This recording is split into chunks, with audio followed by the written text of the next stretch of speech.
श्री नवनीत प्रियालाल की, देवादिदेव महादेव एकलिंग जी महाराज की, श्रीमद्भागवत महापुराण की, सब संतन की, सब भक्तन की, सब विप्रन की। जय जय श्री राम, जय जय श्री राम, जय जय श्री राम। नमः पार्वती पतये, हर हर महादेव। श्री राधा गिरधर लाल की। परम मंगल में परात्पर अखिलेश्वर अकारण करुणा वरुणालय भक्त वांछा कल्पतरु तड़ित्वत विनिंदित पीतांबरधारी श्री बालकृष्ण प्रभु की वांगमयी शब्दमयी वाणीमयी प्रतिमूर्ति हम आप सबके मध्य में विराजमान श्रीमद् भागवत महापुराण को बारंबार प्रणाम। मंच पर विराजमान कृपा करके आज हम सबको दर्शन देने के लिए पधारे हुए परम पूजनीय प्रातस्मरणीय पूज्य श्री महाराज जी, जैसे बहुनी संति नामानी, भगवान के अनेक नाम हैं, ऐसे आपके भी अनेक नाम हैं। फ्लाइट बाबा, उड्डयन बाबा, वनडे बाबा, वाइट बाबा, हसमुख बाबा, परम पूजनीय श्री अनंत दास जी महाराज को बारंबार प्रणाम। मंच पर विराजमान समस्त विप्रवृंद, समस्त गंधर्वजन, उदयपुर नाथ द्वारा क्षेत्रों से पधारे हुए समस्त यजमान परिवार और उपस्थित समस्त श्रोता भाई बंधु मातृशक्ति, सबको जय श्री कृष्ण, जय सिया राम, जय श्रीमन नारायण, जय जय श्री राधे। ठाकुर जी की बड़ी कृपा है। पुरुषोत्तम मास के पावन अवसर पर हम आप सब लोग श्री वृंदावन धाम में फोगला आश्रम के इस पावन प्रांगण में श्रीमद् भागवत की मंगलमयी कथा व्रज के रस के साथ श्रवण कर रहे हैं। यह हमारा परम सौभाग्य है। आज जब हम मंच पर आए तो यहाँ कुछ पर्चियां आई हुई हैं प्रश्नों की, लेकिन उनमें से 3 पर्चियों में एक ही बात लिखी है। आपके चरणों में विनम्र निवेदन है, कृपया कर वीवीआईपी सेक्शन थोड़ा आगे करवा दीजिए। गुरुदेव, आपके चरणों में विनम्र निवेदन है कि वीआईपी सेक्शन को थोड़ा छोटा करवा दीजिए। गुरुदेव, यजमानों का हिस्सा पीछे से रिक्त हो, खाली है, कृपया कर उसे आगे बढ़ा दीजिए। पहली बात, तीनों का उत्तर हम दे रहे हैं। किसी भी कथा में वीआईपी वीवीआईपी सेक्शन केवल एक है, वो है व्यासपीठ। इसके अलावा कोई वीआईपी वीवीआईपी नहीं है। जो कथा के मुख्य यजमान है वो भी बैरिकेटिंग के पीछे बैठे हैं। जहां पर भी कथा होती है, चाहे वो आगरा में हुई, चाहे यहां पर हुई, कहीं पर भी होती है, यजमान परिवार जो कथा करा रहे हैं, जो 2-2 साल से प्रतीक्षा कर रहे हैं, 2 साल पहले कहीं डेट दी जाती है तब जाकर के कथा होती है, 2 साल से प्रतीक्षा कर रहे हैं, उनके 250-300 परिवार के लोग आते हैं, तो केवल आगे का हिस्सा जो है वो उनके परिवार के लिए रिक्त होता है कि वो कथा करवाने वाले लोग वहां सब बैठ सकें। इसको वीआईपी वीवीआईपी वीवीवीवीआईपी मत कहा कीजिए, वो केवल एक ही है, ये व्यास मंच। यहाँ जो संताम है वो वीआईपी हैं और हम वीवीआईपी हैं। तो ये जो बात है कि वीआईपी शब्द मत कीजिए, उसको कहिए कि महाराज जी जो आयोजक परिवारों का सेक्शन है वो थोड़ा सा अगर छोटा हो जाए तो हम लोगों को बैठने को मिलेगा, ऐसी बात कह सकते हैं। लेकिन अब उदयपुर से, हमारे नाथद्वारा से आए कितने लोग हैं? 300 लोग आए हैं, 450 लोग आए हैं। 400 450 लोग आए हैं। अब जो कथा करवा रहे हैं 2 साल से प्रतीक्षा कर रहे हैं, उनको कहां भेजें? वो भी तो बेचारे बैठेंगे। उनकी वजह से ही सबको कथा, हमको भी वृंदावन में कथा करने को मिल रही है, आपको भी सुनने को मिल रही है, तो वही परिवार बैठे। पर आज मैंने देखा कि जब कथा प्रारंभ हुई उसके बाद जो लोग बाहर थे उनको भीतर बुला करके सबको बैठवाया उतने हिस्से में। तो अच्छा, उसमें भी जो बैरिकेड लगे हैं, 2 बैरिकेड हैं, एक पीछे है एक बीच में है। इसके आगे तो केवल कुछ बालक लोग बैठे हैं, बाकी यजमान परिवार तो उसके भी पीछे बैठा है। तो इसलिए कोई भी ये मत सोचिए कि यहाँ पर, मैं तो हर कथा में कहता हूं, अभी कटक उड़ीसा में कथा होनी है 20 जून से। कहीं से खबर मिली कि वहां पर भी वीआईपी और ये पासेस वगैरह बट रहे हैं, तो फिर वहां पे कल ही एक बालक को भेजा, जाकर के सब देखो। यजमान परिवार का सेक्शन अलग हो सकता है, उनके 100-150 और जितने आदमी वो अलग हो सकते हैं, बाकी किसी को भी कथा सुनने के लिए दे करके पैसा आना पड़े ये अनुचित है। हम इसके बिल्कुल पक्ष में नहीं है। फ्री ऑफ कॉस्ट कथा होती है, जो आए वो सुन सकता है। खूब लंबे चौड़े पंडाल बनते हैं, सब आते हैं सुनते हैं। तो कहीं पर भी ये वीआईपी और वीवीआईपी सेक्शन नहीं होता। बाकी कल से थोड़ा कम करवाया है पीछे वाला भी, कल और ये आगे वाला थोड़ा और आगे करवा देंगे ताकि पीछे वाला और नेक आगे आ जाए, तो पीछे वाले और बैठ जाएं आराम से। बाकी जब आप लोग खुद कथा कराओगे तो आपकी भी यही डिमांड होगी हमसे, हमारे परिवार को महाराज जी आगे बैठवाओ। तो फिर क्या करें, उसमें तो कुछ कर नहीं सकते ना। इसलिए ये बिल्कुल चिंता मत करो। बिहारी जी के, राधा वल्लभ जी के राधा मंदिर जी, राधा रमन जी के मंदिर में जहां से दर्शन हो जाए वहां से करते हैं। ऐसी कथा में भी हमको शब्द सुनना है, जहां बैठ कर के श्रवण में आ जाए। अब कई लोग बाहर बैठे हैं गैलरी में, वहां बैठ कर के सुन रहे हैं। कई लोग घर पर बैठ कर के ही सुन रहे हैं, लाइव ही सुन रहे हैं, यहां आ ही नहीं रहे हैं। तो सब अपने अपने भाव हैं। भाव में विशेषता केवल एक चीज की रखनी चाहिए कि हमें कथा श्रवण को मिले, और श्रवण को जहां बैठ कर मिल जाए वहां बैठ कर के हम करने को तैयार हैं। इसलिए कोई वीआईपी वीवीआईपी नहीं है, केवल यजमान परिवार है और श्रोता है। ये 2 ही सेक्शन है बस कथा में, और कुछ नहीं। अब वो बात अलग है कि कहीं कथा करने गए यजमान परिवार में ही 5000 लोग थे, तो फिर क्या करेंगे? तो फिर कुछ कर नहीं सकते। लेकिन हमारी तरफ से किसी को भी ये भाव नहीं होता कि आप वीआईपी रखो या ये अधिकारी हैं इनको आगे बैठा के सुनाओ, जहां से मिल जाए। वैसे कथा का सबसे श्रेष्ठ अधिकारी और सबसे श्रेष्ठ श्रोता वो जो सबसे पीछे बैठ के सुन रहा है, सबसे आखिरी में बैठा। हनुमान जी महाराज प्रभु श्री राम जब लंका भेजने की बात कर रहे थे, कौन जाएगा?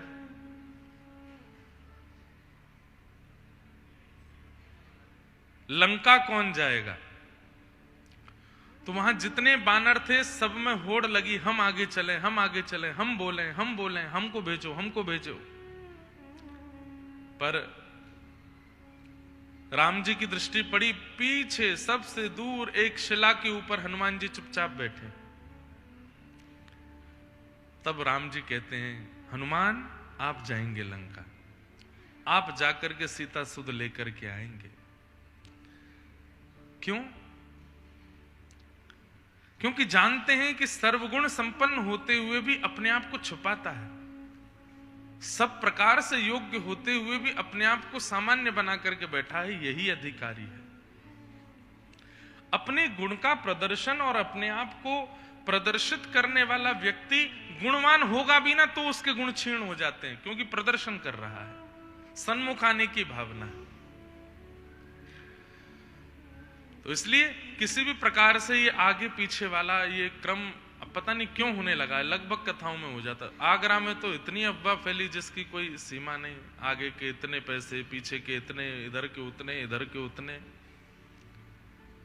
हमको कुछ पता ही नहीं, हम सीधे कथा में जाते हैं, बैठते हैं, कथा करते हैं, निकलते हैं। और ना आयोजक परिवारों ने ऐसा कुछ कहा। हमने पूछा भी, बोले कुछ नहीं है। सबको सामान्य होना चाहिए, सबको एक रूप में रहना चाहिए, कथा श्रवण भाव से करनी चाहिए। कथा श्रवण हमारा प्रथम उद्देश्य होना चाहिए, इसके अलावा और कुछ नहीं। किन्हीं का भाव आया कि महाराज जी हमने 1996 में महाराज जी किन्हीं महाराज जी से दीक्षा ली थी, किंतु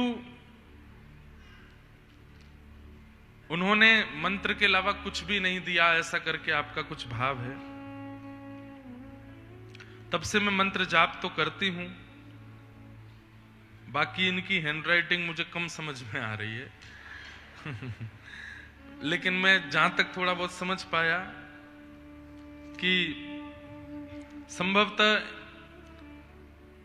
या तो गुरुदेव ने ज्यादा नियम नहीं बताए या फिर कुछ ऐसा ही कुछ भाव है, तो अब समझ नहीं आ रहा क्या करें। हमारी एक बात सार्वजनिक रूप से सुनिए, गुरु प्राप्त होने के बाद में बदले नहीं जाते। जीवन में सदगुरुदेव दीक्षा गुरुदेव एक ही रहते हैं। अब उन गुरुदेव आपको एक मंत्र दें, एक नाम दें, एक शब्द दें, पूरे नियम बतावें या बिल्कुल कुछ ना बतावें, ये सब उनकी इच्छा पर निर्भर करता है। आप उस परंपरा में आ गए हैं, जितना बताया गया उसको पालन कर लीजिए। अब उन पर संशय मत कीजिए, क्योंकि आजकल क्या हो गया है कि प्रभाव युक्त कई सारे वक्ता, हम जैसे भी, जिनके प्रभाव में लगता है कि इनसे दीक्षा लेनी चाहिए, इनको गुरु बनाना चाहिए। हमारे वाले जो गुरुजी हैं बहुत बचपन में दी थी, अब हमको याद भी नहीं है, अब क्या करें। ऐसा नहीं, आपके सदगुरु चाहे जैसे हैं, उन्होंने एक शब्द भी आपको दिया है तो उसको स्वीकार करके उन पर पूर्ण निष्ठा रख के चलिए आगे। आप जिस दिन उन पर संशय करने लगते हैं उसी दिन आपका पतन प्रारंभ हो जाता है। प्रयच्छति गुरु प्रीतो वैकुंठम योग दुर्लभम, श्रीमद् भागवत के महात्म्य में कहते हैं कि गुरु की प्रसन्नता शिष्य का प्रथम दायित्व है। बाकी के सारे नियम करना, साधन करना, जप करना बाद का विषय। प्रथम जो हमारे गुरु हैं वो हमसे प्रसन्न रहें, हमारी क्रिया से, भावना से, विचारों से, व्यवहार से वो प्रसन्न रहें। अब वो चाहे जैसे हों। पूज्य गोरीलाल कुंज वाले महाराज जी एक बार कह रहे थे कि मेरे सदगुरुदेव दुनिया के सबसे श्रेष्ठ महापुरुष हैं। ये बुद्धि रखनी चाहिए।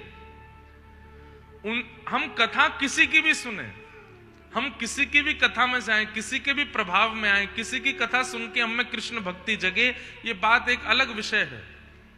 लेकिन फिर भी हमारे सदगुरुदेव की ही कृपा है कि ये व्यास जी हमको कथा सुना रहे हैं। इन व्यास जी की कथा से हमको ठाकुर जी प्रिय लग रहे हैं, या इन महाराज जी के प्रति हमारा बड़ा समर्पण बन रहा है, ये भी हमारे गुरुदेव की कृपा है। अपने गुरुदेव का त्याग मत कीजिए। उनके बताए हुए मार्ग, मंत्र और जितनी विधि है, बहुत बताई तो बहुत, कुछ नहीं बताई तो कुछ नहीं, फिर भी मेरे सदगुरु श्रेष्ठ हैं। उन्होंने जो कृपा की है उससे सब मिलेगा। हमने कितने उदाहरण ऐसे देखे हैं भक्त चरित्रों में, जहां पर गुरुदेव ने कोई बहुत नियम। अब ध्रुव जी महाराज को नारद जी ने केवल 12 मंत्र दिया, नमो भगवते तुभ्यं वासुदेवाय धीमहि प्रद्युम्नाय निरुद्धाय नमः संकर्षणाय च। बस मंत्र देकर के कहा कि इससे भगवान को भजो। अब ध्रुव जी महाराज को और नियम नहीं बताए, केवल इतना ही कहा है। लेकिन ध्रुव जी महाराज मधुवन में जाके क्या कर रहे हैं? तिरात्रांते तिरात्रांते कपित्थ बदरासन, 3 रात्रि तक कुछ नहीं खाते, फिर कपित्थ फल खा करके भजन करते हैं। दूसरा महीना प्रारंभ हुआ, 6 दिन तक कुछ नहीं खाते, पत्ते और जल पी करके भजन करते हैं। तीसरा महीना प्रारंभ हुआ तो केवल जल पी करके भजन करते हैं। चौथे महीना आया तो केवल 12 दिन में श्वास लेकर के भजन करते हैं। 5वां महीना आया तो श्वास लेना बंद कर दिया, लेकिन गुरु मंत्र का त्याग नहीं किया। अब भले ही वो 12 मंत्र सार्वजनिक भगवत प्राप्ति का मंत्र है, लेकिन गुरुदेव ने दिया तो गुरु मंत्र ही है। और जब 5वें महीने में भजा है। शंख चक्र गदा पद्मधारी श्रीमन नारायण गरुण पर बैठ करके 5 महीने के अंदर आ गए और आकर के उनको दर्शन दिया। अब मेरी एक बात बहुत ध्यान से सुनिएगा, मंत्र से भगवत प्राप्ति होती है, ठीक बात है। नियम से भगवत प्राप्ति होती है, ठीक बात है। साधन से भगवत प्राप्ति होती है, ठीक बात है। पर इन सबसे ऊपर की बात यदि मैं कहूं तो गुरु के प्रति विश्वास से भगवत प्राप्ति होती है। उन पर भरोसा रखो। भरोसो दृढ़ इन चरणन केरो। सूरदास जी कह रहे हैं, दुविध आंधरो, मुझे तो दिखता भी नहीं है, मैं देख नहीं सकता, तो फिर कैसे अनुभव हो रहा है ठाकुर जी का? बोले बिना मोल को चेरो, केवल अपने गुरुदेव के प्रति, जैसे गोपियां कहती हैं ना गोपी गीत में, अशुल्क दास का। आप हमसे सेवा करा लीजिए, हमसे कथा सुनवा लीजिए, हमसे जो चाहे करवा लीजिए, हमको कोई शुल्क नहीं चाहिए उसका, हम परिश्रम करेंगे आपकी शरणागति में। ऐसा शरणागति का भाव, ऐसा विश्वास का भाव गुरुदेव का होता है, ठाकुर जी मिल जाते हैं। एक कथा सुना है, नामाचार्य श्री हरिदास ठाकुर, श्री गौड़िया परंपरा के एक बड़े आचार्य हुए श्री हरिदास ठाकुर। अभी जगन्नाथपुरी में कथा है, वहां थोड़ा और विस्तार से आपका प्रसंग सुनाने का प्रयास करूंगा। 3 लाख नाम रोज करते थे और जब तक 3 लाख हो नहीं जाता था तब तक सोते नहीं थे। आप कहोगे महाराज जी 3 माला करने में तो नींद आने लगती है। एक बड़ी सामान्य सी बात मैं कहीं सुन रहा था, इधर देखो इधर देखो इधर देखो, 5 लाख रुपए एक बैग में भर के दे दिए जाए, बोले इनको गिनो। व्यक्ति गिनता जाएगा, पानी लगा के गिनता जाएगा, उबासी भी नहीं आएगी बीच में। लेकिन 3 माला करने को कह दो, 4 माला करने, 8 माला करने, बैठे हैं, फिर कभी ऐसे पड़ गए, अरे कहां जाएं यार, अभी तो 1 माला और रह गई है। क्यों? क्योंकि पता चलता है कि धन जो है वो मेरी आवश्यकता है।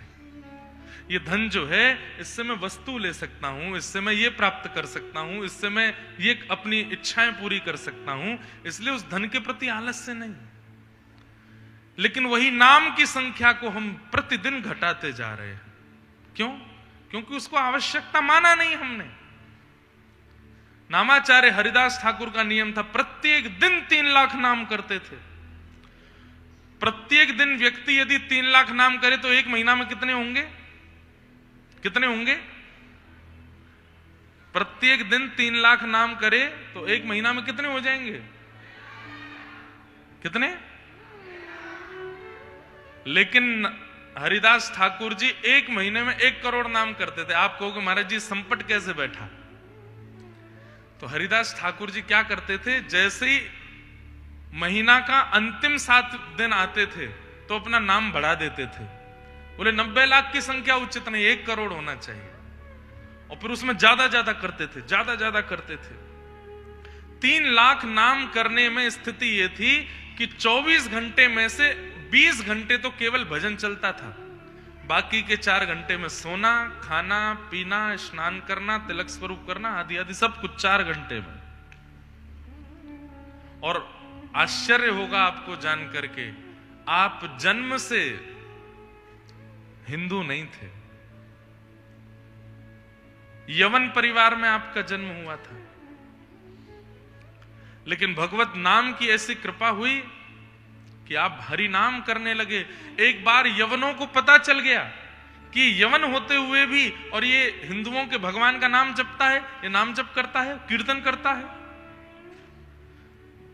तो उस काल के तत्कालीन राजा ने आज्ञा की कि इनको भरे बाजार में हाथ पैर बांध करके चलाओ और सबको दिखाते हुए इनमें कोड़े मारो। और कोड़े भी सामान्य कोड़े नहीं, कोड़े में कांटे लगा करके मारना, ताकि देखने वाले अन्य यवनों को पता चले कि काफिरों के भगवान का नाम लेने की सजा क्या होती है। उनका नाम नामाचार्य कहा गया, वो नाम के आचार्य थे। हरिदास ठाकुर जब उनको भरे बाजार में लेकर के गए और जब कौड़े मारने लगे यवन, तो जैसे ही कौड़ा पड़ता, हरि बोल हरि बोल हरि बोल हरि बोल कहकर के रोते थे। और वो जितनी तेज रोते उतनी तेज कोड़ा और मारा जाता, तो पहले से और तेज हरि बोल बोलते। घर के लोग, बाजार के लोग सब अपनी दुकानें बंद कर करके भाग जाते और खिड़कियों में से बस रोते रोते हरिदास ठाकुर को देखते। हरिदास ठाकुर जब जोर से कोड़ा पड़ता और मुख से हरि बोल निकलता, तो चरणों में गिर जाते कोड़े मारने वालों के। अरे चरण क्यों छूता, हम कोड़े मार रहे हैं, तू चरण पकड़ता है। बोले मैंने सोचा था कि मैं अपनी पूर्ण वेग के साथ हरि नाम बोलूंगा, लेकिन आज तक नहीं बोल पाया। आपकी बड़ी कृपा, ऐसा कोड़ा मारा है कि मेरे मुख से पूर्ण वेग से हरि नाम निकल रहा है। और मारिए, मेरा कंठ अवरुद्ध हो जाए, ये स्वर नष्ट हो जाए, मेरा गला फट जाए नाम गाते गाते, और मारिए मुझको। ऐसे हरिदास ठाकुर कहते हैं कि जब कोड़े मार रहे थे यवन, तो रक्त की धार बह रही थी पूरे अंग से, और आप प्रसन्न मुद्रा में हरि बोल हरि बोल हरि बोल कह रहे थे। उस समय भगवान के सुदर्शन चक्र को इतना क्रोध आया कि आकाश में सुदर्शन चक्र एक दूसरे सूर्य के भांति भ्रमण करने लगा। एक सूर्य तो पहले से ही था, तभी दूसरा सूर्य आता हुआ दिखा। हरिदास ठाकुर पहचान गए कि ये तो भगवान के सुदर्शन जी हैं। तुरंत चरण पकड़े, नहीं नाथ, इनका उद्धार मत कीजिएगा, इनको नष्ट मत कीजिएगा। सुदर्शन जी बोले, कैसे ना करूं, भगवान के नाम गाने वाले को इतनी बुरी तरह मार रहे हैं। हरिदास ठाकुर कहते हैं कि नाथ, ये सतयुग नहीं है, द्वापर नहीं है, त्रेता नहीं है, ये कलयुग है।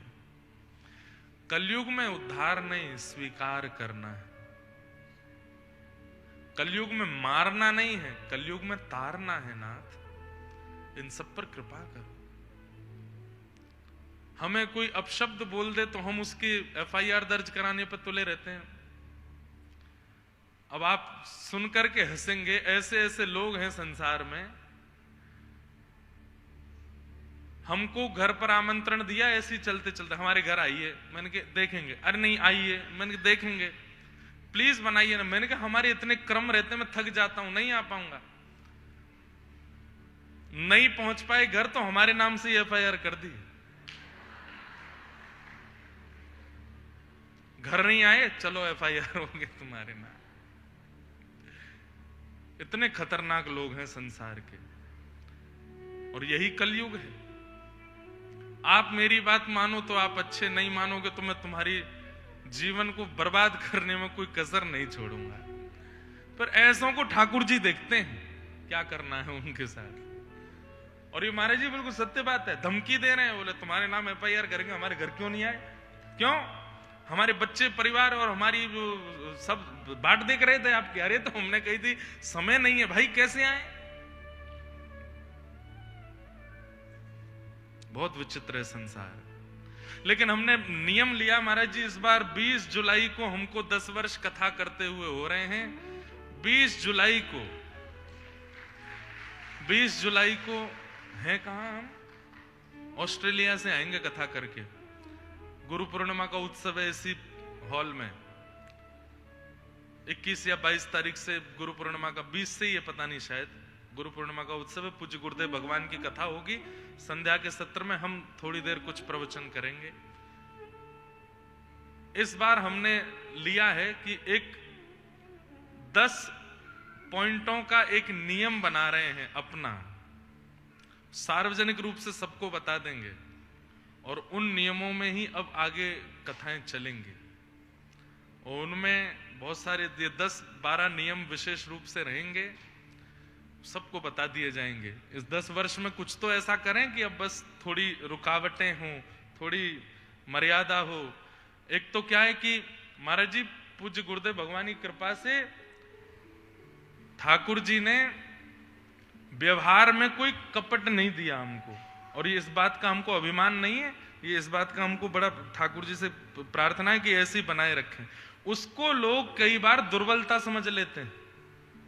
अरे इनको तो कुछ भी बोल दो, ये तो कुछ कहेंगे नहीं, इनके बारे में कुछ भी कहीं भी डाल दो, ये कुछ बोलने वाले तो है नहीं, उत्तर देने वाले तो है नहीं।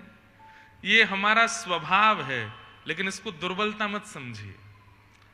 हम उस चीज में पढ़ना नहीं चाहते जिस चीज से समय बर्बाद हो।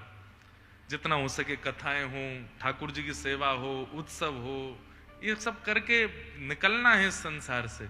पर लोगों ने भी अति मचा रखी है और बहुत सारी व्यवस्थाएं थोड़ी ऐसे हो जाती हैं, तो उन सबका इस बार जुलाई में 10 वर्ष की पूर्णता पर नियम बन जाएंगे 10।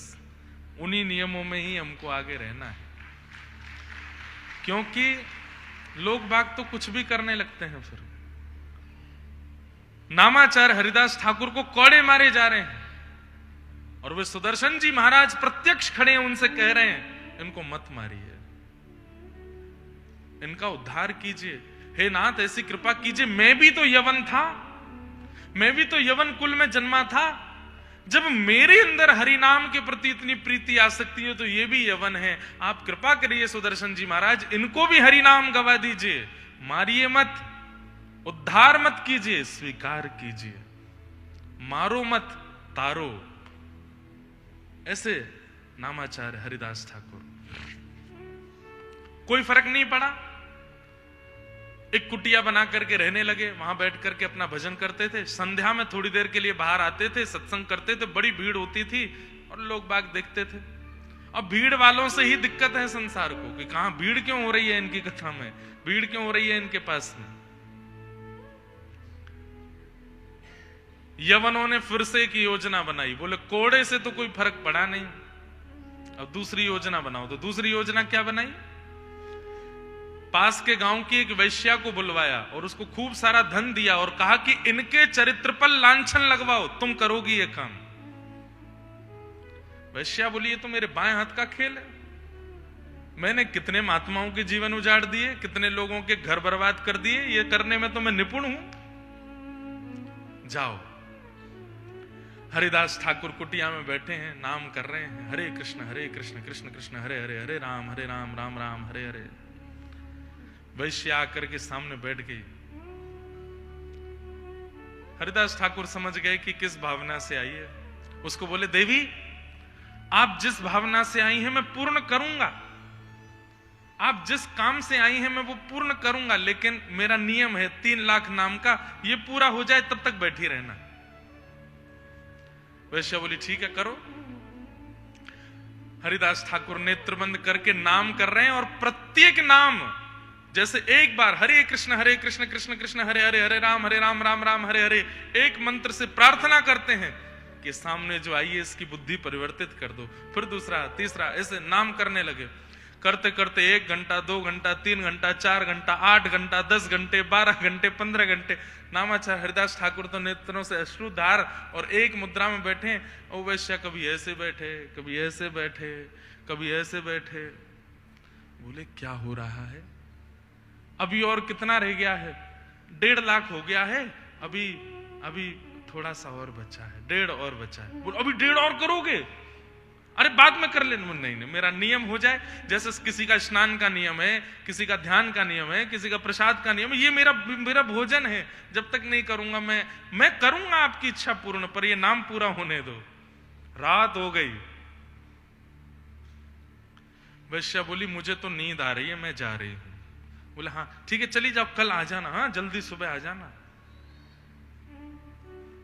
जय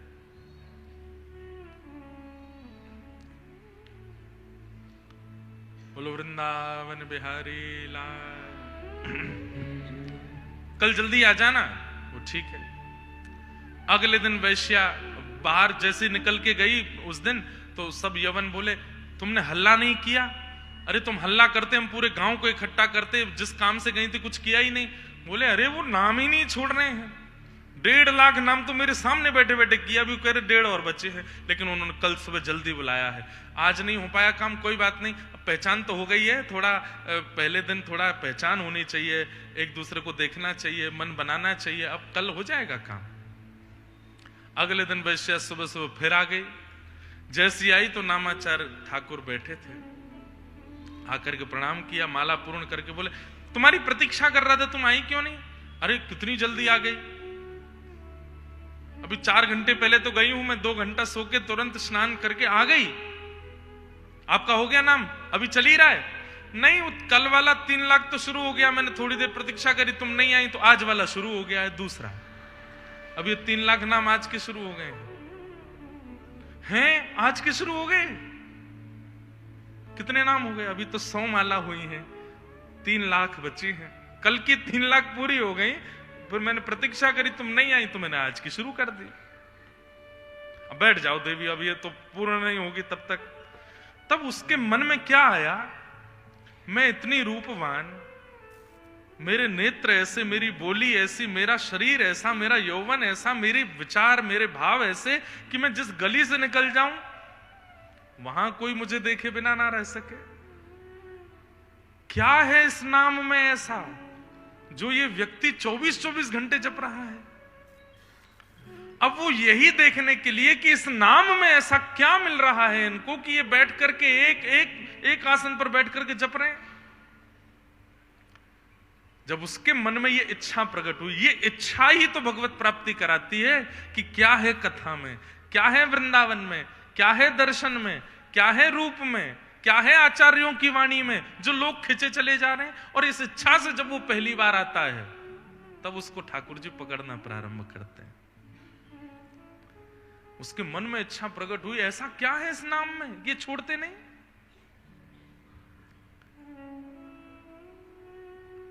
और हरिदास ठाकुर तो मन ही मन कर ही रहे थे कि इस नाम का प्रभाव इसका मन परिवर्तित हो, इस नाम का प्रभाव इसका मन परिवर्तित हो। दूसरे दिन भी 8-9 घंटे प्रतीक्षा करने के बाद जब घर गई, फिर से यवनों ने कहा तूने आज भी अल्लाह नहीं किया। अरे वो नाम ही नहीं छोड़ते, क्या करूं। और अब क्या हुआ, बहुत ध्यान से सुनिएगा बंधुओं, एक बड़ा मतलब प्रेरणादायक कथा है ये। आज वो वैश्या जब लौट करके घर गई तो आज उसको ग्लानि हुई पहली बार अपने किए की, कि मैंने आज तक किया क्या। लोगों के घर बर्बाद किए, अनेकों को अपना बनाने का प्रयास किया। क्या मेरा जन्म इसी के लिए हुआ था? क्या मैं इसी के लिए संसार में आई हूं कि अपने रूप का, अपने तन का, अपने भाव का, अपने मन का सबका विक्रय कर दूं? मैं इसी के लिए संसार में आई हूं। और बंधुओं एक बात सुनिएगा, कथा सुन करके, नाम जप करके, नियम साधन करके, गुरु आज्ञा मान के जिस दिन आपको अपनी गलती का बोध होने लग जाए, समझ जाइएगा कि उस दिन आचार्य ने आपको कृपा भर के देखा है, उस दिन ठाकुर जी ने आपको देखा है। जिस दिन अपने आप को बदलने की स्थिति, अरे झकझोर गई है आत्मा भीतर से कि ये मैं क्या कर रहा हूं, ये मेरा उद्देश्य तो नहीं है, जिस दिन ये भावना प्रकट हो जाए, समझ जाओ कि किशोरी जी को, ठाकुर जी को आपकी याद आ गई है। और अपने किए का कभी बोध ही नहीं होता। हम जो कर रहे हैं सब अच्छा ही कर रहे हैं, हम खा रहे हैं, पी रहे हैं, उल्टा सीधा काम कर रहे हैं, छल कपट आदि सब कर रहे हैं, फिर भी मन में कभी नहीं आता कि ये गलत है। तो समझो ठाकुर जी की दृष्टि नहीं है आपके ऊपर। कई लोग संसार में, परिवार में ऐसे होते हैं, गलत पे गलत किए चले जाते हैं, उनको खूब समझाओ लेकिन उनको समझ में नहीं आता। इसका एक ही अभिप्राय है, महापुरुषों की और ठाकुर जी की अभी दृष्टि नहीं पड़ी है। जिस दिन दृष्टि ठाकुर जी की पड़ जाएगी उस दिन आंखों से आंसू और केवल ग्लानि होगी, ये मैंने क्या किया। अरे श्री माधवदास जी महाराज 24 वर्ष की अवस्था में जगन्नाथपुरी गए थे और केवल नील चक्र को देखा है, जगन्नाथ जी का दर्शन नहीं किया, नील चक्र को देख करके रोने लगे। क्यों रो रहे हैं? इतना रोए, इतना रो। किसी ने पूछा क्यों रोते हो? बोले मैंने 24 वर्ष गवा दिए बिना जगन्नाथ जी को देखे, इसलिए रोना आ रहा है। जहां मुझे पहले ही आ जाना चाहिए था, वहां मैं इतने वर्षों बाद आया हूं, इस बात की ग्लानि हो रही है। अपने किए का बोध होना, अपने किए की ग्लानि होना, अपने ऊपर संशय होना कि क्या मुझे ठाकुर जी मिलेंगे, ये सारी इच्छाएं आपकी प्रकट नहीं होती, ठाकुर जी जब आपको देख लेते हैं तब आपके चित्त में प्रकट होती है। एक भोरी सखी का बहुत सुंदर पद है, हमारे हरिदास परंपरा की भोरी सखी हुई। प्यारी जू को, प्यारी जू को मेरी सुध कौन करावे, प्यारी जू को मेरी सुध कौन करावे, प्यारी जू को मेरी सुध कौन करावे, प्यारी जू को मेरी सुध को। समझ में आ रही है बात? श्री प्रिया जी को मेरे बारे में कौन बताएगा? वो मुझ पर कब दृष्टि डालेंगी, वो मुझे कब देखेंगी? सब लोग इधर देखो, कुर्सी पर बैठने वाले, सोफा वाले, सब इधर देखो, ध्यान से कथा सुनो। मैं तो ऐसा नहीं कि प्यारी जी, प्रिया जी, श्री जी मुझ पर दृष्टि डालें, कोई तो जाओ और जाकर के उनको मेरे बारे में बता दो ताकि उनकी दृष्टि मुझ पर पड़े। श्री प्यारी जू को मेरी सुध कौन करावे, प्यारी जू को मेरी सुध कौन कृपालु गरीब दुखी की, कौन कृपालु गरीब दुखी की, कौन कृपालु गरीब दुखी की, कौन कृपालु गरीब बरबस बाह गहावे, बरबस बाह गहावे। देखो ये पद गाइए। मेरी सुध प्रिया जी को कोई नहीं करा सकता, लेकिन ये व्यासपीठ करा सकती है।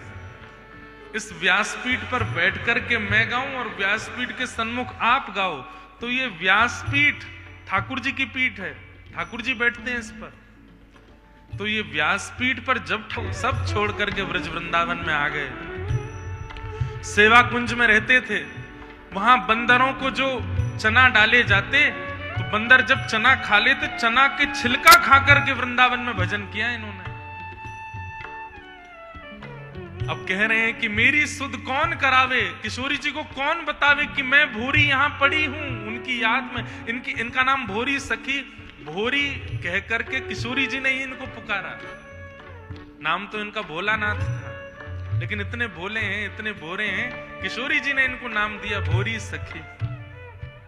क्या गा रहे हैं?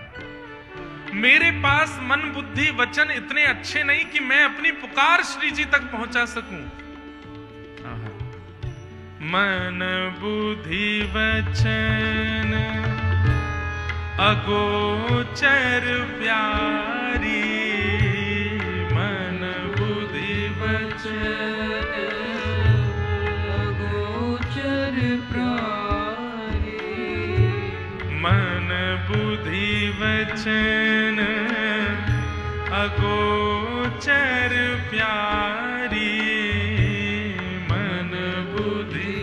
वचन अगोचर प्यारी, तेरे कौन विधि जावे,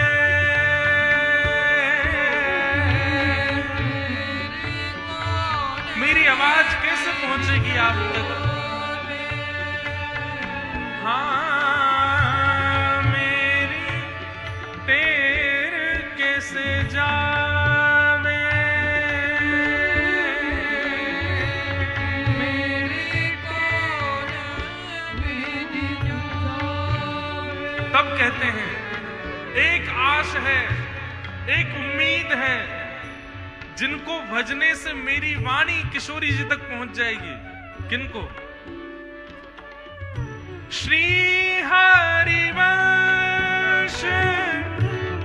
चंद्र बने भोरी, श्री हरिवंश चंद्र बने भोरी, श्री हरिवंश चंद्र बने भोरी, श्री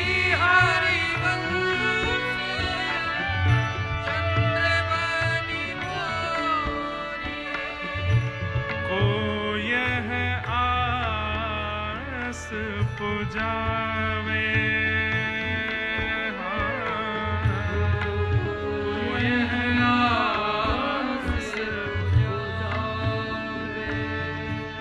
प्यारी जू को मेरी सुध कौन करावे, प्यारी जू को मेरी सुध कौन करावे, श्री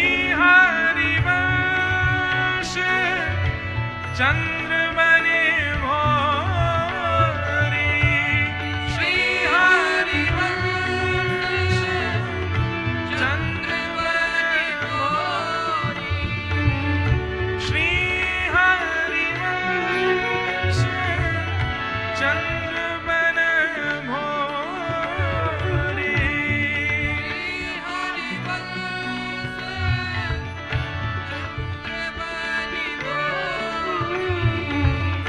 को यह आस पुजावे,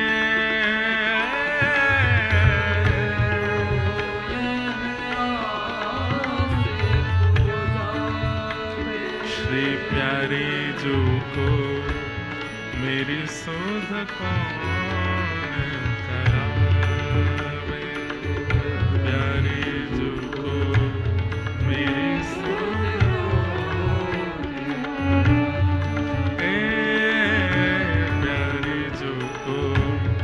मेरी सुध कौन करावे, प्यारी जो मेरी सुध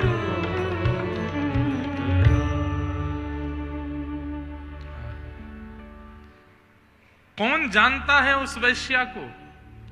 लेकिन 3 लाख नाम नित्य गाने वाले हरिदास ठाकुर अपने प्रत्येक नाम में कह रहे हैं कि इस पर कृपा करो, इस पर कृपा करो, इस पर कृपा करो।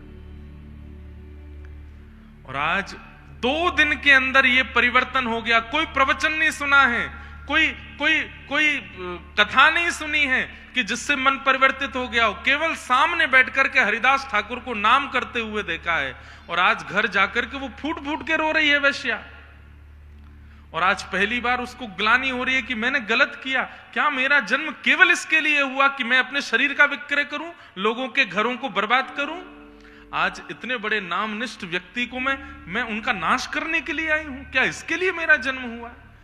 अपनी गलती का बोध होकर के रोने लग जाएं और मन में ये भाव आने लगे कि अब मुझे सुधरना है, अब मुझे ये त्यागना है। समझ जाओ ठाकुर जी को आपकी पता चल गई है, आपका बोध ठाकुर जी को हो गया।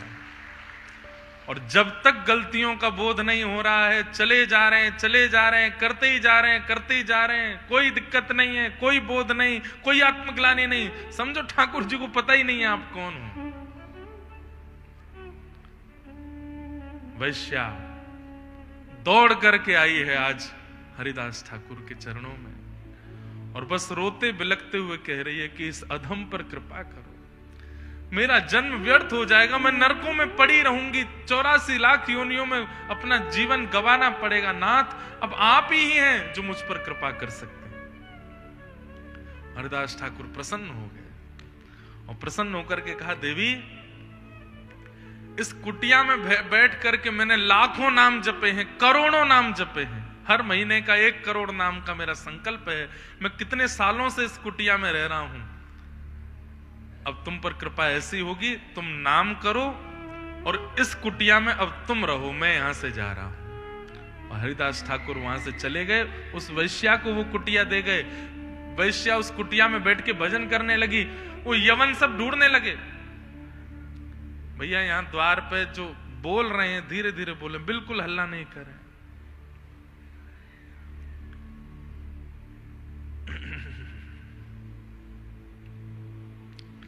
स्थिति ये हुई, वे सब यवन ढूंढने लगे, वैश्या कहां गई, वैश्या कहां गई, वैश्या कहां गई, नहीं मिली।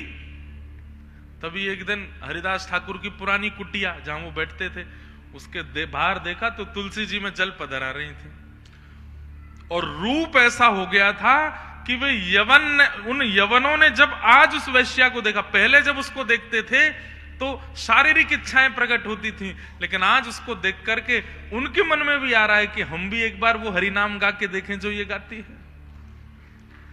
आज उसके रूप से परिवर्तन आ गया। अरे गांव के लोगों की भीड़ लगने लगी उस वैश्या के पास। कहां पहले वो निकलती थी तो माताएं, बहनें, बच्चे सब भाग जाते थे, इसको देखना नहीं है, हम अपवित्र हो जाएंगे। आज उनकी एक झलक देखने के लिए आते हैं। वो पूरे 24 घंटे में 10 मिनट के लिए कुटिया से बाहर आती और सब उसको देख करके हरिनाम में विलीन हो जाते हैं। ऐसी कृपा की। प्यारी जू को मेरी सुध कौन करा, प्यारी जू को मेरी सुध कौन कृपालु, गरीब दुखी की कौन कृपालु,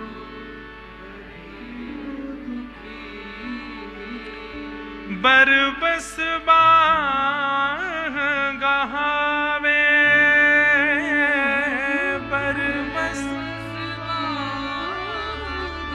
बरबस बाह गहावे का मतलब जबरदस्ती हमारा हाथ पकड़ करके श्री जी के पास कौन लेके जाएगा हमें। कहां मैं कहूं अलबेली राधा, कहां मैं कहूं अलबेली राधा, समझत ही अकुला में, समझत प्यारी जू को मेरी सुध कौन करा, प्यारी जू को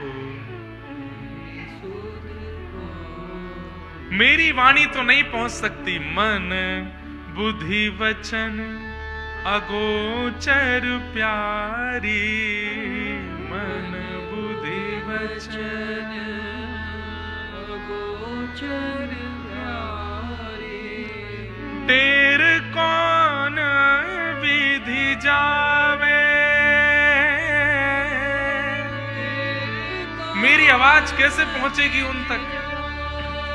अरे एक आसरा है, श्री हरिवंश चंद्रवन भोरी, श्री हरिवंश चंद्रवन भोरी, को यह आस पुजावे,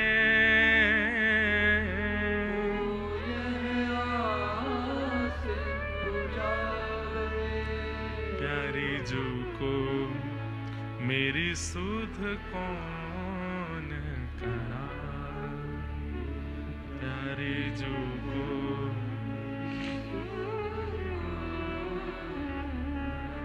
ये व्यासपीठ कराएंगी, ये व्रज के आचार्य चरण कराएंगे, संत जन कराएंगे आपकी सुध, लेकिन उसके लिए उनके अनुकूल बनो। प्रिया जी के अनुकूल तो हम नहीं बन सकते, ठाकुर जी के अनुकूल तो हम नहीं बन सकते, आचार्यों के अनुकूल बन जाएं, महापुरुषों के अनुकूल बन जाएं, वैष्णवों के अनुकूल बन जाएं, ब्रजवासियों के अनुकूल बन जाएं।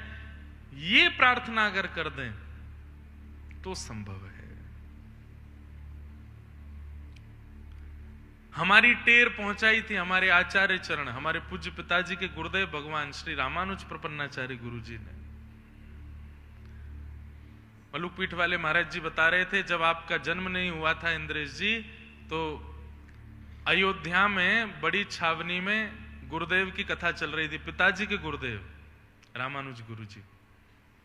और 1 महीना कथा करने के बाद इतने बड़े वहां सनातन भगवान शालिग्राम हैं, तो वहां के महंत जी भी पूज्य गुरु जी के शिष्य थे। तो उन्होंने कहा कि गुरु जी 1 महीना कथा की दक्षिणा आप सनातन भगवान से मांगो।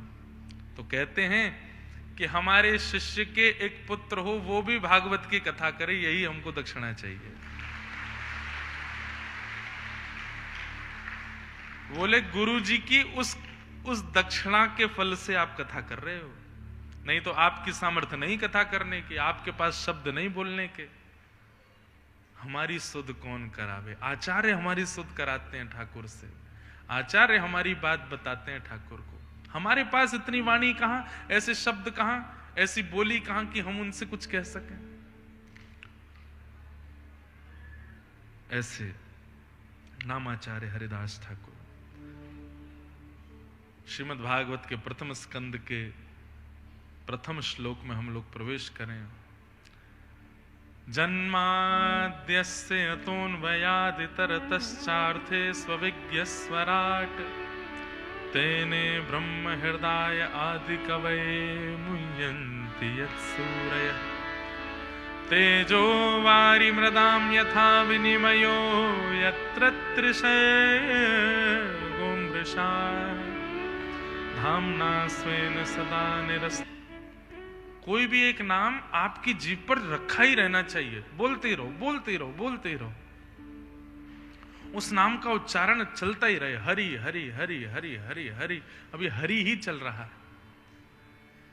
नित्य भगवान नामसार के चक्रों से जो अन्वयाद हैं, मतलब जो उसमें है नहीं, उनसे परे हैं, और उनकी शरण में जाने वाला भी उससे परे हो जाता है। अन्वयाद इतरतः चार्थे स्वविज्ञ स्वराट, जो अविज्ञ हैं, अनविज्ञ नहीं हैं, सब जानते हैं कौन कैसी भावना से किस योग्यता से आया है, सबके बारे में जिसको पता है, ऐसे परमात्मा।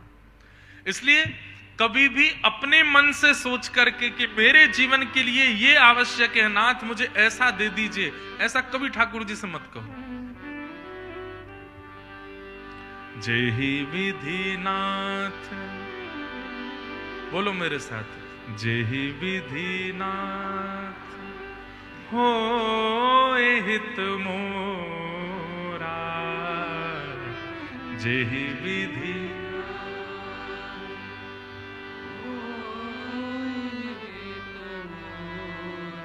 ऐसी मरी गिरी सी आवाज में क्यों बोल रहे हैं? नहीं, बोलो ना, भाव से बोलो ठाकुर जी से।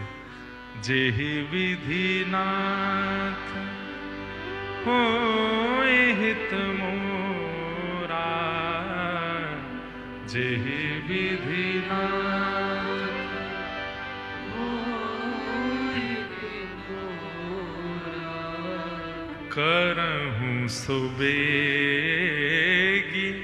दास में तोरा, करहूं सुबेगी दास में तो।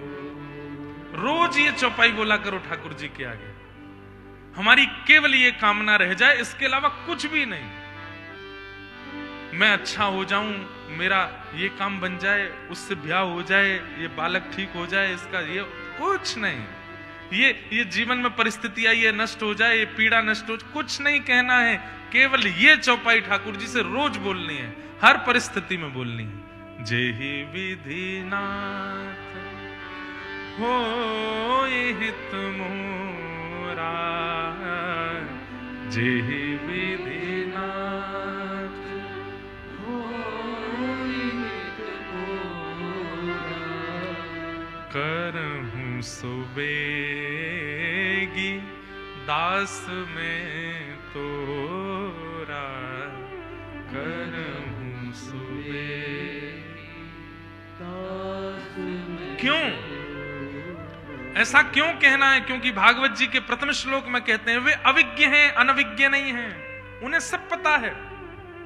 आपके लिए क्या आवश्यक है? क्या अब एक व्यक्ति बेर के पेड़ के नीचे बैठा बैठा सोच रहा है, ए भगवान, आपने बड़ा छोटा सा बेर बनाया, इस बेर का कद कम से कम इतना बड़ा तो होना चाहिए था, इतना मीठा बेर, खाने वाला बेर, छोटे छोटे बना दिए, जरा सा खाते हैं फिर खत्म हो जाता, फिर दूसरा उठाना पड़ता है। अगर ये इतना बड़ा होता तो एक ही बेर में पेट भर जाता। मैं अगर विधाता भगवान होता तो इतने बड़े बड़े बेर बनाता। ऐसा कह करके जैसे सोया तो बेर टूट के उसकी नाक पे गिरा। उठ करके बेर उठा के बोला, नहीं अच्छा हुआ जो छोटा है, आज अगर ये बड़ा होता तो मेरी नाक फूट गई होती। ठाकुर जी ने उसको मानो संकेत करा दिया, मेरी कृति पर, मेरी रचना पर और मेरी स्क्रिप्ट पर संशय मत करो।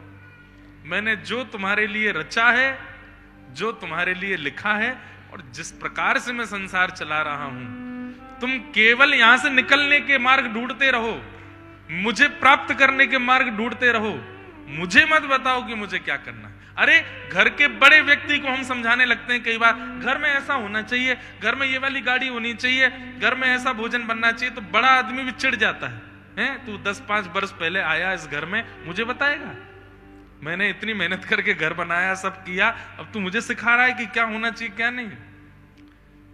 घर में तो छोटों को बड़ों की अनुकूलता में रहना चाहिए। हाँ, जब छोटे थोड़े थोड़े विद्वान होने लगे तो बड़ों को कभी कभी राय दे देनी चाहिए, पर होना वही चाहिए जो बड़े चाहें, छोटों की इच्छा नहीं। हम भले ही कथा करने लगे, हमारे घर में चलती हमारी माताजी पिताजी की है, वो कहेंगे वही होगा, वो जो बने कहेंगे। मैं कितना भी कहता रहूं कि बहुत दिन बाद कथा से आया हूं, आज कोई बढ़िया सी सब्जी घर में बनाए दो, तो बनेगी तोरई, बनेगी घिया, जो पिताजी माताजी को चाहिए। एक बात है कि भाई ठाकुर जी हमारे माता पिता हैं, उनके आगे बस ये कहो कि नाथ जे ही विधि नाथ होए हित मोरा, जिसमें मेरा हित होना हो वो करिए। कई बार फ्रैक्चर ही कल्याणकारी होता है तो फ्रैक्चर होना चाहिए। कई बार एक्सीडेंट से ही व्यक्ति नरक के आता है तो होना चाहिए। कई बार व्यक्ति को कोई रोग लगेगा उसके बाद ही उसका कल्याण होगा तो होना चाहिए। ऐसी प्रार्थना क्यों? क्योंकि वे अविज्ञ हैं, अनविज्ञ नहीं है, सब जानते हैं, अविज्ञ हैं। बड़ी सुंदर कथा अभी मुक्तिनाथ में मैं सुना रहा था। नारद जी महाराज ने तपस्या की, तपस्या करने के बाद कामदेव आया। कामदेव ने बहुत प्रयास किए लेकिन नारद जी की तपस्या को भंग नहीं कर पाया। तो जब नारद जी की तपस्या पूर्ण हुई तो क्या देखा? कामदेव नतमस्तक पड़ा है, हाथ जोड़ करके पड़ा है। भगवान नारद जी बोले क्या हुआ भाई?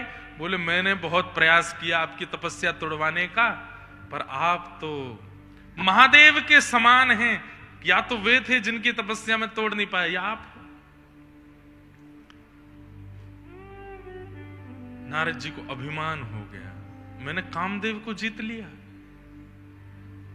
इधर उधर देखने लगे, किसी को पता नहीं चला कि मैंने कामदेव जीता। चलो ठीक है, जाओ अपना काम करो। सबसे पहले ये खबर जाके उन्हीं को बताता हूं जिन्होंने मुझसे पहले कामदेव को जीता था। कौन? महादेव। महादेव बैठे थे कैलाश पर, नारायण नारायण नारायण करते नारद जी पहुंचे। महादेव बोले अरे अरे वाह वाह वाह वाह, नारद जी आए हैं, बड़ी कृपा, पधारिए भगवान। कैसे आना हुआ? यहीं तो था मैं, हिमालय पे यहीं बैठा था पिछले पहाड़ के पीछे। अच्छा, यहां क्या कर रहे थे आप? तपस्या कर रहा था। पूर्ण हो गया? बोले हाँ, कामदेव आया था, बहुत प्रयास किए, बड़े बाण चलाए उसने मेरे ऊपर, तस से मस नहीं कर पाया मेरे को। महादेव इसका कोई उत्तर नहीं दिए, बस हंस गए।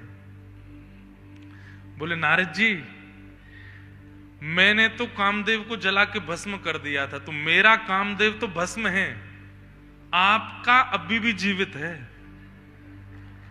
वो लौट करके चला गया है लेकिन अभी भी जीवित है, इसलिए थोड़ा सावधान रहना कहीं दोबारा नहीं आ जाए। और दूसरी बात, मुझे जो बात बता दी है ये कहीं हरि को जाके मत बता देना, नारायण को मत बताना। तो नारद जी मन में क्या सोचे? हाँ, क्योंकि पूरे देव समाज में यही बने रहना चाहते हैं कामदेव के विजेता, इसलिए चाहते नहीं कि मेरी बात किसी और को पता चले। अब शंकर जी तो भले के मारे बोल रहे थे कि किसी को जाके मत बताना, लेकिन नारद जी को बोला ऐसे कैसे नहीं। नारद जी मन में सोचने लगे आपसे ऊपर मेरा दर्जा आएगा, अब मैंने भी कामदेव को जीता, मैं तो बताऊंगा, अदबद के बताऊंगा। जाते जाते महादेव ने फिर कहा याद रखिएगा नारायण को मत बताइएगा।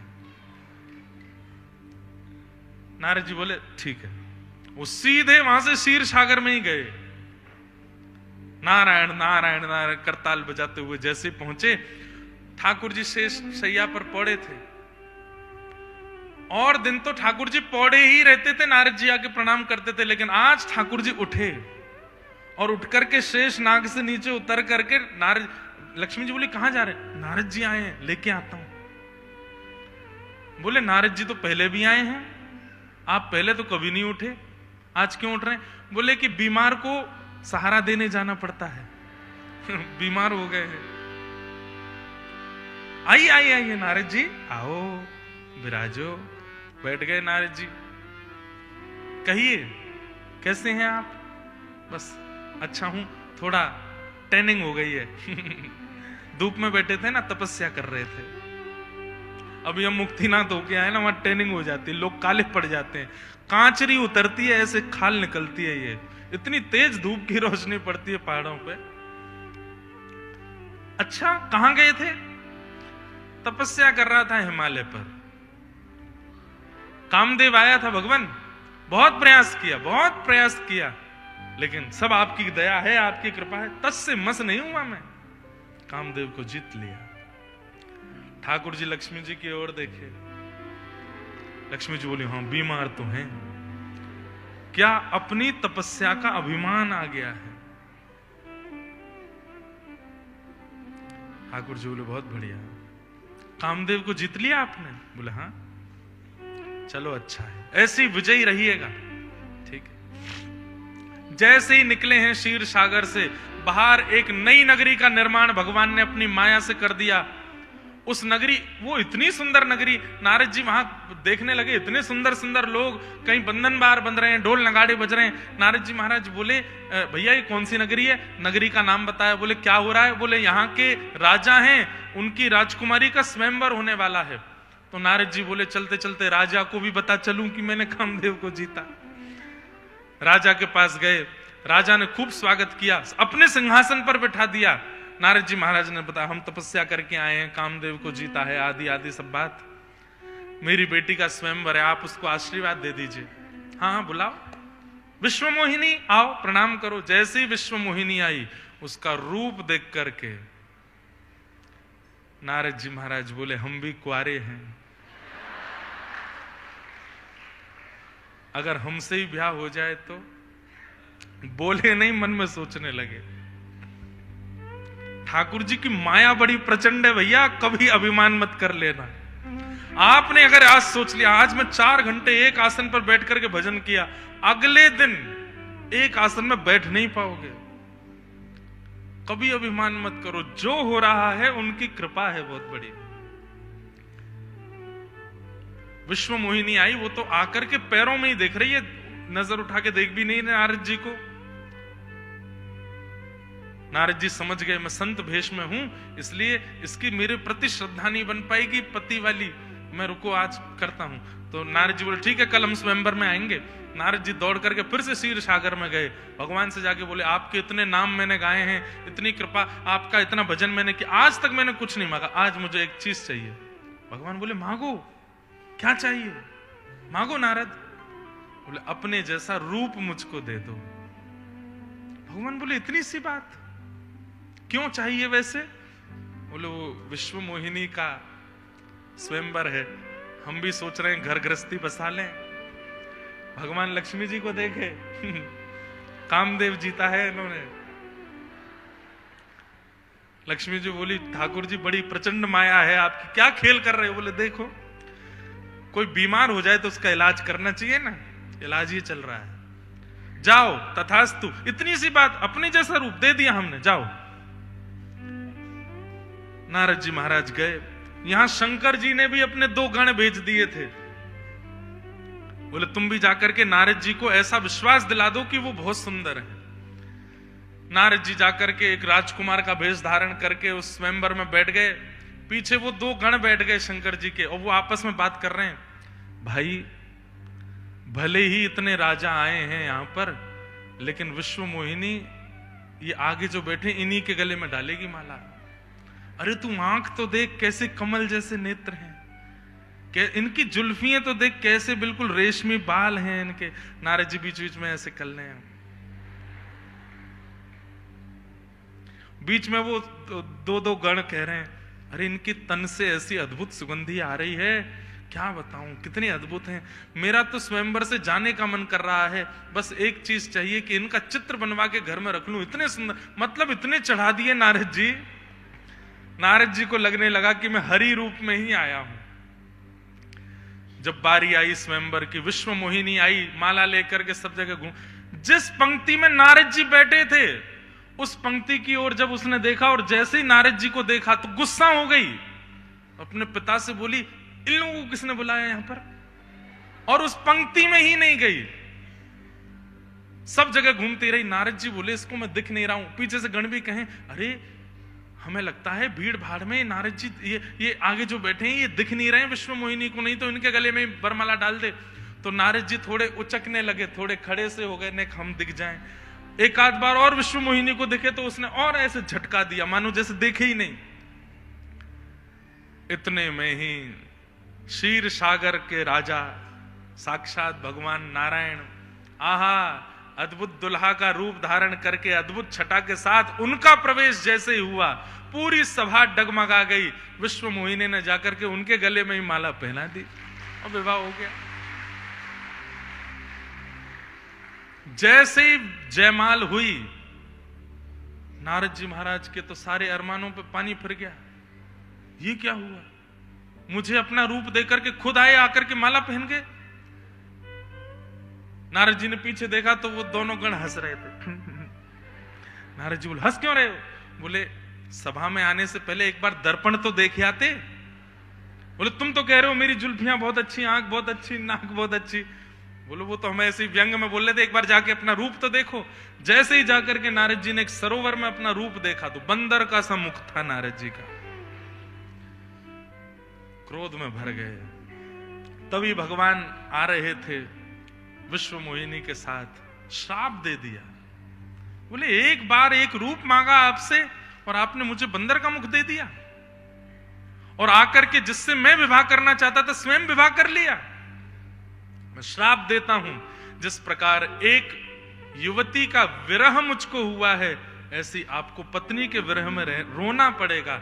और जिस बंदर का मुख मुझको लगाया ना, यही बानर आकर के आपकी सहायता करेंगे। मेरा श्राप है। श्राप देते ही भगवान ने चुटकी बजाई, विश्व मोहिनी अंतर ध्यान, पूरा नगर अंतर ध्यान हो गया। भगवान बोले, श्राप के लिए धन्यवाद, उसके लिए तो हम राम बन करके आएंगे, सीता जी के विरह में रोएंगे, बानर हमारी सहायता करेंगे। लेकिन नारद, ये सब मेरी माया थी, तुमको ये बताने के लिए कि तुम कामदेव को जीत गए हो। नारद जी महाराज तो घबरा गए, चरणों में गिर गए, नाथ मुझसे अपराध हो गया। बोले, कोई बात नहीं, अभिमान मत करना। अब तुमने जो श्राप दिया वो तो हम करेंगे, लेकिन आप अभिमान मत करना कभी भी किसी। और सुनिए, जाकर के क्षमा मांगिए महादेव से।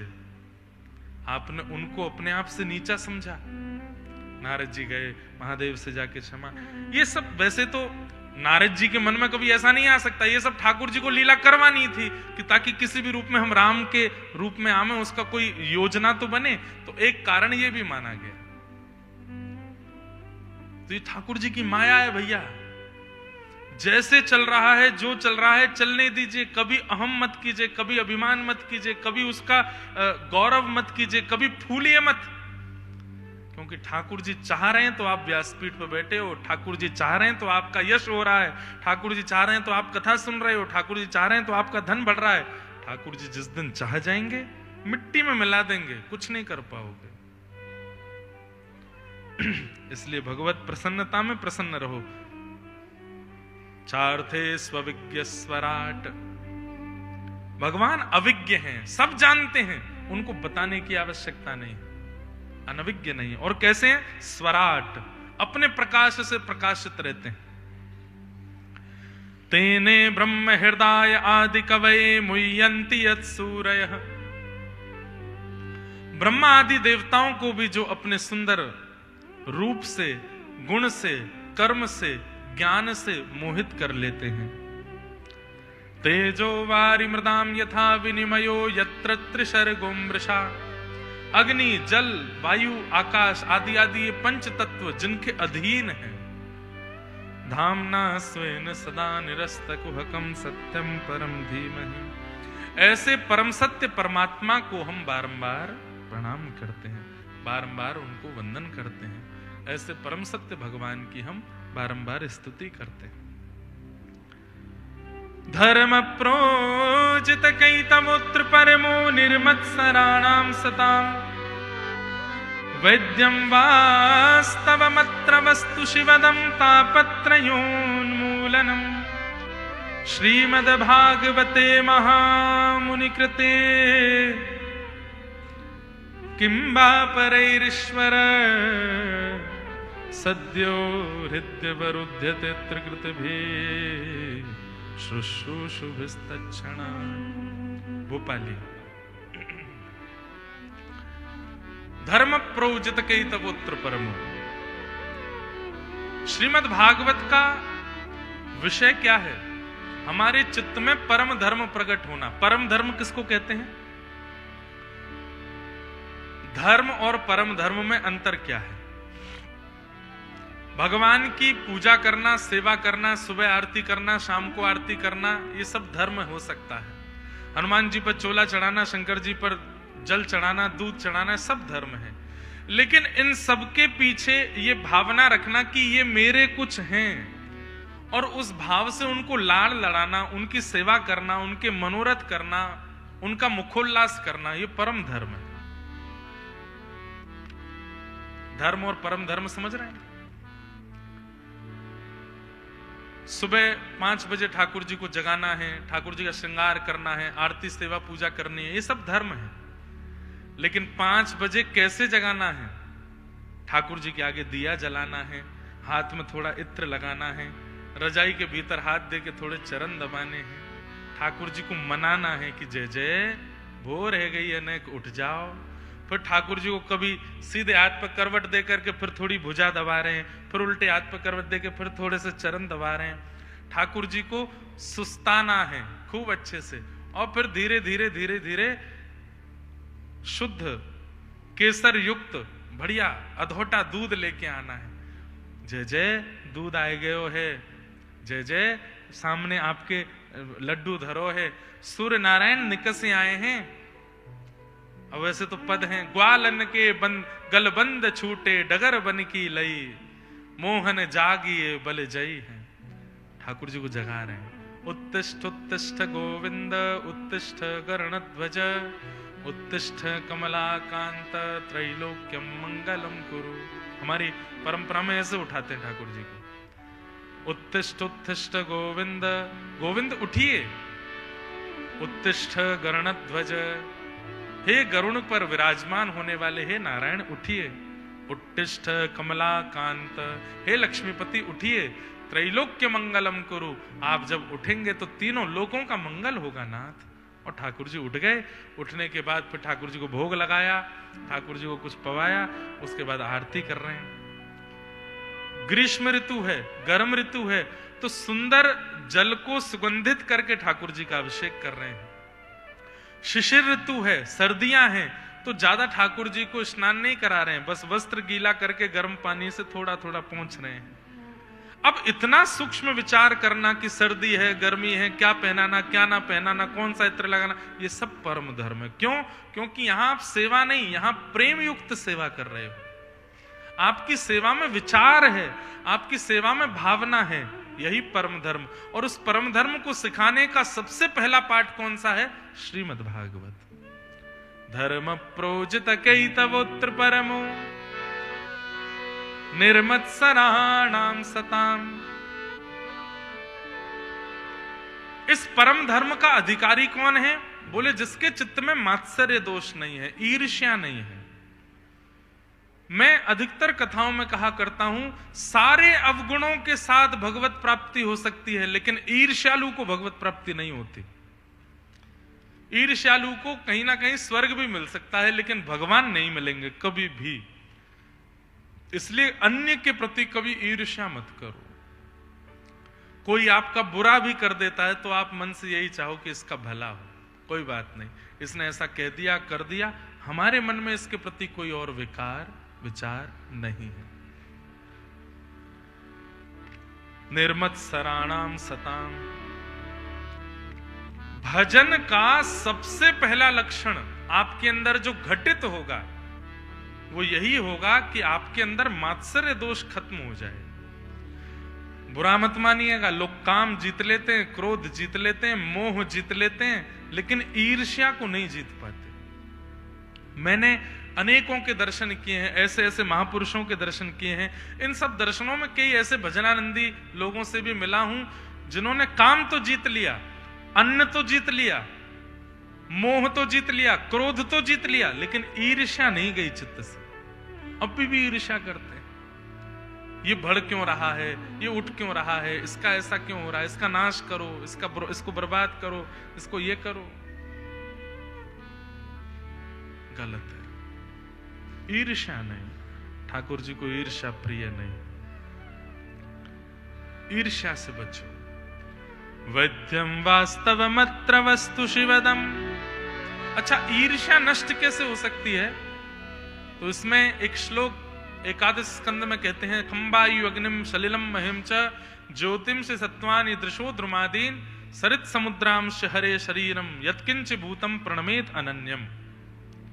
अपने आगे दिखने वाली हर वस्तु को प्रणाम करने लग जाओ तो किसी से ईर्ष्या नहीं होगी। हर व्यक्ति को प्रणाम करने लग जाओ, जो दिखे उसको प्रणाम करो, वंदन करो। पर ये होगा नहीं। चलो अपने बगल वालों को प्रणाम करो, जो बगल में बैठे, जय। प्रणाम तो कर रहे हैं लेकिन हंस और रहे हैं। चल चल प्रणाम कर ले, बाहर जाके तो बताऊंगा मैं। हमारा ये स्वभाव बन ही नहीं पाता कि हम सब में गुण देख करके उसको प्रणाम करें। कभी ये बात, ये तो हमसे छोटा है, ये हमसे बड़ा, हम ब्राह्मण हैं, ये तो क्षत्रिय है, ये ऐसा है, ये वैसा है, अरे इसको मैंने 2 लाख उधार दे रखे हैं, वापस करता नहीं, प्रणाम करूंगा इसको मैं। हमारे अंदर दोष कितने, और इन्हीं के कारण ईर्ष्या बनी ही रहती है। जबकि श्रीमद् भागवत में नवयोगेश्वर संवाद में कहते हैं, सरित समुद्रांश हरे शरीरम, ये सब कुछ हरि है जो चारों ओर दिख रहा है। सरित समुद्रांश हरे शरीरम प्रणमेत अनन्यम। प्रणाम करो, दंडवत प्रणाम करो सबको, लेकिन ये नहीं बन सकता, मुश्किल है। प्रयास करना चाहिए कि सबको प्रणाम करो, फिर भी ना बने तो क्या करें? कम से कम सब में दुर्गुण मत देखो, सब में अवगुण का दर्शन मत करो, सब में थोड़े गुण का दर्शन करो, सब गुणवान है ऐसा दर्शन करो।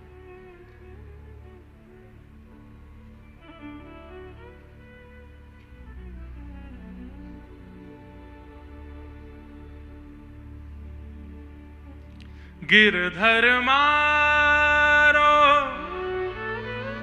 साचो प्रीतम, गिरधर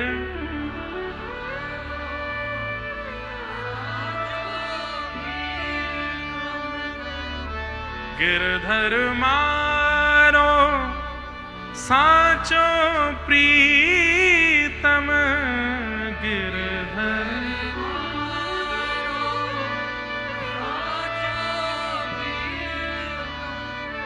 देखत रूप लुभाऊं,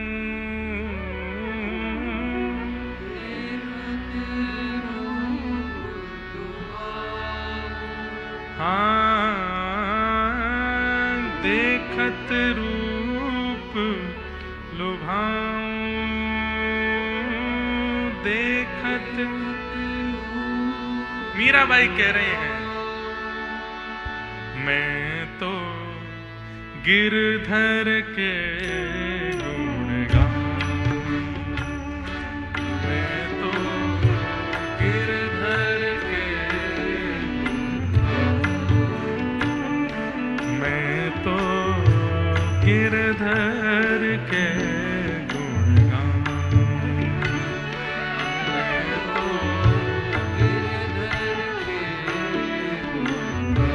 गिरधर मारो साचो प्रीतम, गिरधर मारो साचो प्रीतम, गिरधर मारो साचो प्रीतम, गिरधर मारो साचो प्रीतम, देखत रूप लुभाऊं,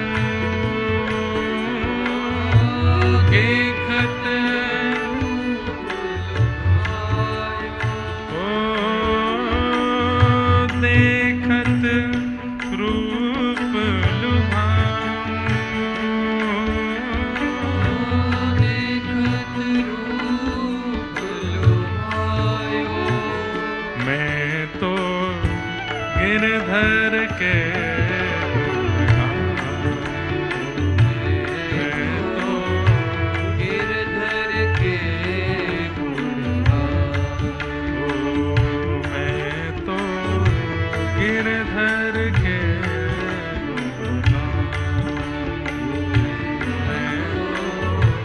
गिरधर के ऐसा किसी में दोष नहीं देखते हैं, सब में गुण का दर्शन करते हैं। और जैसा मैं कल हरिराम व्यास जी के विषय में बता रहा था, वैसा ही भाव मीराबाई का भी है। मीराबाई भी किसी भी व्यक्ति को देखती हैं, कोई सांवला व्यक्ति, तो उसको कहती है तुम कितने भाग्यशाली हो। तो कहते हैं अरे भाई साहब मैं भाग्यशाली क्यों, तुम्हारा रंग कैसा है, काला है। अरे इसके कारण तो लोग मुझसे बात नहीं करते। अरे नहीं, कृष्ण ने किसी रूप में तो तुमको स्वीकार किया, अपना वर्ण देकर के तुमको स्वीकार किया। मुझे तो वर्ण भी नहीं दिया, मुझे तो स्वीकार ही नहीं किया। कोई व्यक्ति अगर सीधा नहीं चल पाता है, पैर में कोई दिक्कत है, कहीं टेढ़ा मेढ़ा चलता है, उसको भी बाई सजा के कहती हैं कभी कभी श्याम सुंदर भी ऐसे ही चलते हैं, टेढ़े हैं वे भी। तुमको किसी रूप में तो स्वीकार किया, मुझे तो स्वीकार नहीं किया। जिसे भगवत प्राप्ति करनी है ना बंधुओं, सर्वम खलु इदम ब्रह्म, वो सब में ब्रह्म को देख के चलेगा, किसी में दोष नहीं देखेगा। सदैव सब में गुण देखे और खुद में दोष देखे। उनके वो नहीं आए हैं। उनके परम सेवाधिकारी और भागवत और राम कथा के परम रसिक हमारे मलुक पीठ वाले महाराज जी के शिष्य हैं श्री रोहित जी महाराज भी पधारे हैं।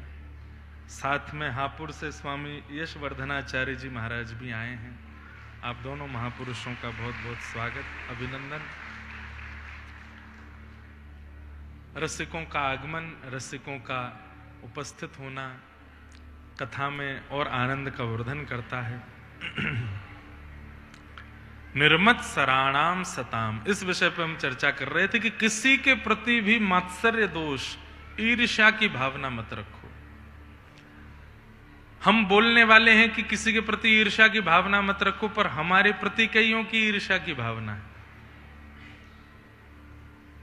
कई आचार्यों के प्रति ईर्ष्या करने लगते हैं लोग। कितना बड़ा अपराध है। अरे मानवों से ईर्ष्या करना अपराध माना जा रहा है, किसी आचार्य, किसी वैष्णव, किसी हरिभक्त परायण से यदि ईर्ष्या रखते हैं, कितना बड़ा अपराध है। इसलिए ईर्ष्या मत करो। निर्मत सराणाम सताम वैद्यम वास्तवमत्र वस्तु शिवदम। भगवान से कोई संबंध बनाओ, कोई भी संबंध स्थापित करो और उसी संबंध से हरिजनों को भी देखो। हरि हमारे जो लगते हैं वही संबंध हमारा सबसे हो। श्री जी भी फिर उसी संबंध से हैं, हरि के दास भी हमारे फिर उसी संबंध से, हरि का धाम भी फिर हमारा उसी संबंध। जैसे हम एक उदाहरण के रूप में, जैसे बद्रीनाथ धाम को हम ननिहाल बोलते हैं। बद्रीनाथ धाम हमारी ननिहाल है। आप कहोगे कैसे? वैसे तो ननिहाल पास में है कोसी, लेकिन वक्ता के रूप में हमारी ननिहाल बद्रीनाथ धाम है। क्यों? क्योंकि हमारी मां स्वरूपा, हमारे पिता स्वरूप श्रीमद् भागवत जी का वहां उद्गम हुआ। तो उद्गम होने के नाते जिनसे हमारा जीवन है, ऐसी भागवत जी का जहां प्राकट्य हुआ, मां का प्राकट्य स्थल ननिहाल होता है। तो भागवत जी वैसे तो कृष्ण है, लेकिन जब कथा कहते हैं तो कथा जो है वो माता है। तो कथा माता का प्राकट्य बद्रीनाथ धाम में हुआ, इस नाते से वो हमारी क्या हुई? ननिहाल। वेद व्यास जी हमारे कौन हुए? वेद व्यास जी हमारे पर नाना क्यों? भागवत जी को प्राकट्य उन्होंने किया। इस प्रकार से अब ये एक सामान्य भाव है, सबके अलग अलग। हम सोमनाथ जी को अपना गुरु घर मानते हैं राम कथा का। प्रथम राम कथा हमने सोमनाथ में की, और राम कथा के हमारे गुरु जी कौन है? श्री सोमनाथ महादेव, हमारा गुरु घर है। तो वहां जब प्रणाम करने जाते हैं तो श्री राम कथा के गुरु रूप में श्री सोमनाथ जी को प्रणाम करते हैं, वंदन करते हैं। ऐसे ही ठाकुर जी से, अब ये तो वो संबंध है जो बताए जा सकते मंच से, कई भाव नहीं बताने चाहिए, गोपनीय रखने पर भगवत संबंध होना चाहिए। ठाकुर जी से एक संबंध तो होना ही चाहिए।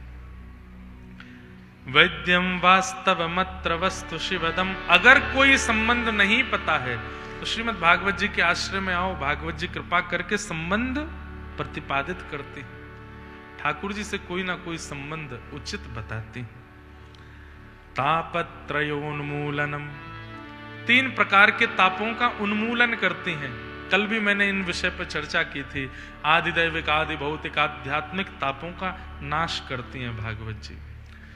पीड़ा तो जीवन में आती है पर हम पर प्रभाव नहीं डाल पाती, हम एक रस रहते हैं।